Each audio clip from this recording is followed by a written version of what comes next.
ए पलमुआ हो रतियों में नींद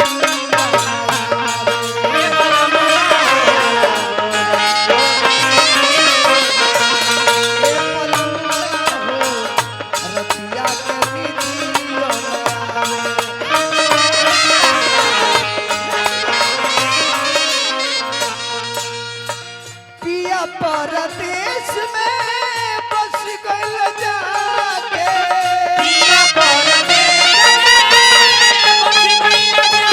पिया परदेश में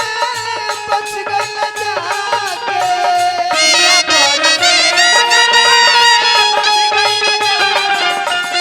रही रही याद तोरा रे पलमुआ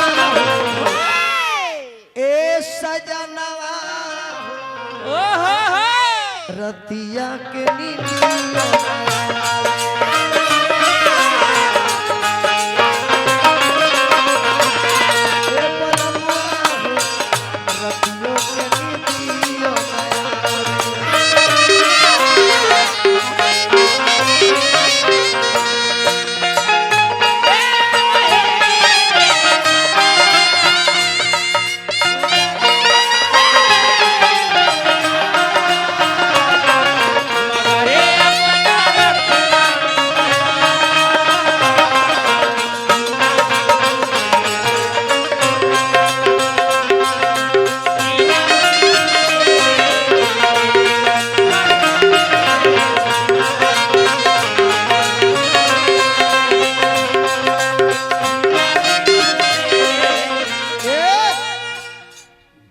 घर के सबे लक्ष्मी आइल बा। हाँ जी गुड़िया फुआ 51 रुपया राम कुमार बो के तरफ से 201 रुपया कबड्डी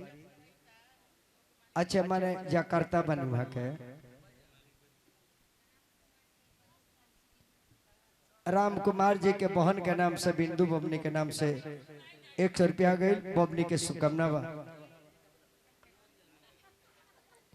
राम कुमार जी के बहन छोट बहन अच्छा माँ जी चलिए बबनी लोग के तरफ से स्नेह मिलल बबनी लोग जहाँ बाड़ू सुहाग बना रहे पति के प्रतिष्ठा बना रहे अजाना घर में बाड़ू लक्ष्मी के पास सुख है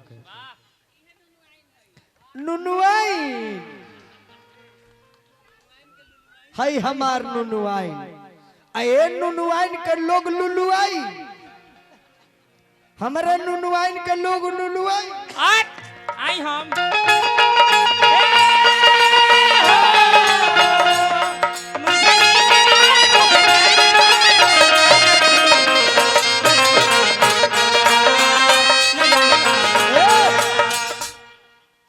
पैसा देखेलो सो तो जोरे लो चका जा ना जी हमने के पैसा का होई महाराज नुनुआइन बो के तरफ से 21 रुपया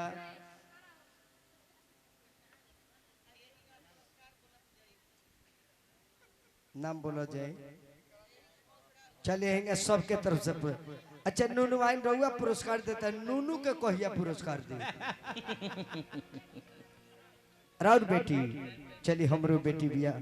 बबनी पढ़ लिख के खूब आगे बढ़ी हो नुनुआइन के तरफ से और नूनू के तरफ से हमरा ने खेया अरे हमनी के पैसा का होई महाराज हमनी के पैसा के तो कौड़ होला हमारा घरे घुर फुकाला हाँ जी गणेश भाई के हथला मच्छर लागत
रतिया के नींदिया न आवे